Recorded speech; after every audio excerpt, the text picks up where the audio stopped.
wabarakatuh. Kami dari kelompok 2 akan mempresentasikan tentang sistem ekonomi Indonesia. Nah, sistem perekonomian di Indonesia saat ini bisa dibilang sedikit mengalami keterpurukan. Ekonomi nasional dikarenakan ketidaksetiaannya kepada asas Pancasila. Reformasi pada awalnya berniat baik, ternyata dalam perjalanannya lebih memuja ekonomi neoliberalisme yang menuhankan pasar.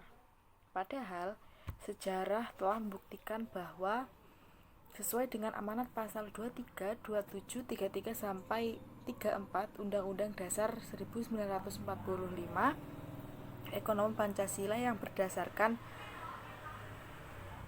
demokrasi ekonomi atau ekonomi kerakyatan harus menjadi pilihan dalam usaha memenuhi hajat ekonomi kerakyatan harus menjadi pilihan dalam usaha memenuhi hajat hidup orang banyak dan mencapai dalam cita-cita bersama menuju kesejahteraan. Pancasila sebagai filsafat sistem ekonomi Indonesia.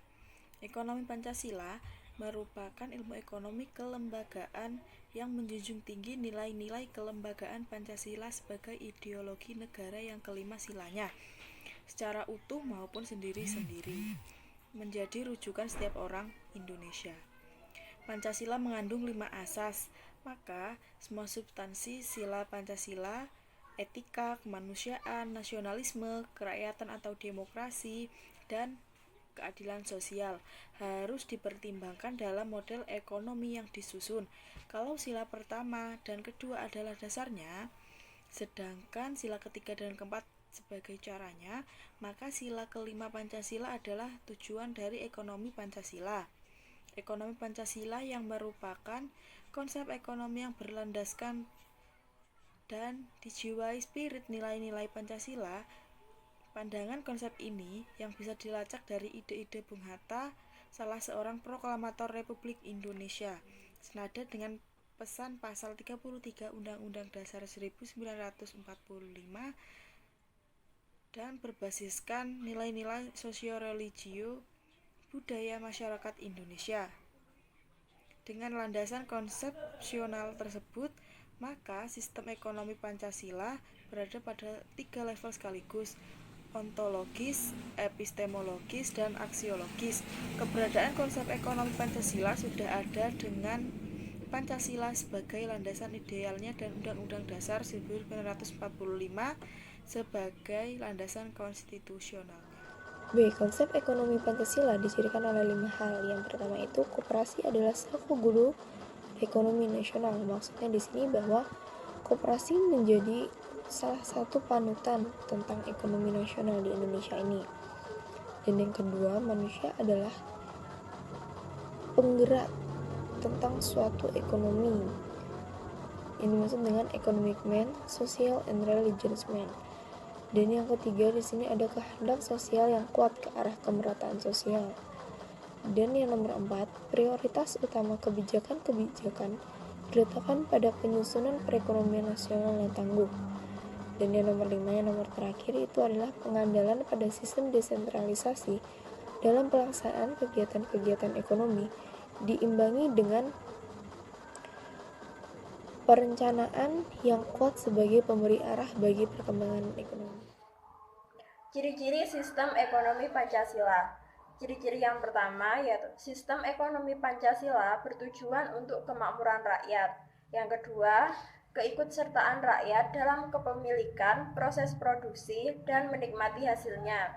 Dengan kepemilikan akan menimbulkan insentif dan inovasi sehingga dapat melakukan proses produksi secara maksimal dan menguntungkan. Dengan memiliki aset dan alat produksi diharapkan kesejahteraan meningkat dan martabat bangsa terjaga, karena masyarakat tidak menjadi kuli tetapi tuan rumah di negara sendiri. Kemudian yang ketiga, menggunakan mekanisme pasar yang berkeadilan, di mana pasar berjalan dengan seefektif mungkin dengan persaingan yang sehat. Kemudian yang keempat, perencanaan strategis ekonomi nasional. Tujuannya adalah menjadi petunjuk, arah, dan pola kebijakan bagi penyelenggaraan serta alat ukur sekaligus menjamin keikutsertaan rakyat dalam proses produksi dan tercapainya kesejahteraan. Kemudian yang kelima adalah koperasi berperan utama di sektor ekonomi rakyat. Maksudnya adalah koperasi harus menjadi satu-satunya solusi kelembagaan bagi usaha-usaha kecil yang berjumlah besar, tetapi terbatas asetnya, terutama di sektor pertanian. Dengan demikian, fungsi dan peran koperasi adalah menghimpun kekuatan ekonomi yang diproduksi rakyat banyak guna menjawab tantangan globalisasi dengan cara berusaha kolektif sehingga mampu meningkatkan proses produksi menjadi lebih produktif dan efisien, serta dapat meningkatkan kesejahteraan anggotanya. Yang keenam, BUMN berperan utama dalam kegiatan ekonomi strategis dan menguasai hajat hidup orang banyak. Fungsi dari peranan utama BUMN adalah menjamin tersedianya kebutuhan ekonomi yang tidak diproduksi rakyat banyak, tetapi hasilnya penting dan menyangkut hajat hidup orang banyak. BUMN juga harus melindungi rakyat banyak dari penguasaan yang menindas, dari dalam maupun dari luar. Dengan cara pendirian dan penguatan BUMN, maka pemerintah tidak perlu ikut dalam mekanisme pasar yang biasanya menjadi distorsi. BUMN lah yang ditugasi pemerintah untuk terlibat secara sadar melindungi kepentingan ekonomi rakyat banyak tanpa harus mendistorsi pasar. Yang terakhir adalah perencanaan pemerintah. Perencanaan yang dilakukan negara seperti melalui penegakan peraturan perundang-undangan, contohnya tentang Undang-Undang Persaingan Sehat, Hubungan Kerja Industrial, dan Jaminan Sosial. Kemudian melalui pelayanan masyarakat seperti pembangunan rumah sakit dan sekolah. Yang ketiga, melalui instrumen fiskal seperti penghapusan pajak, pemberian subsidi, serta pembuatan prasarana dan sarana atau infrastruktur langsung berhubungan dengan rakyat seperti jalan dan irigasi.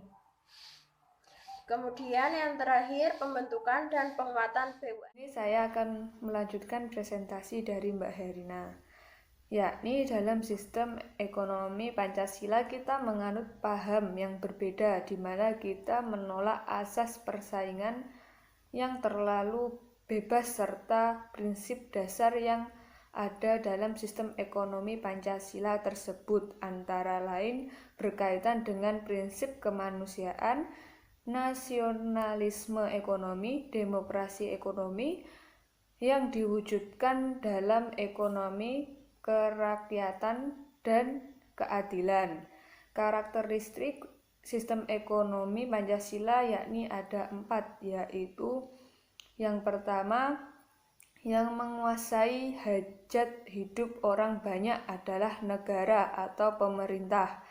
Yang kedua, yakni peran negara dan pihak swasta yang posisinya penting namun tidak mendominasi sehingga tidak terjadi kondisi sistem ekonomi liberal maupun komando. Yang ketiga yakni masyarakat adalah bagian yang penting di mana kegiatan produksi dilakukan oleh semua untuk semua serta dipimpin dan diawasi oleh anggota masyarakat.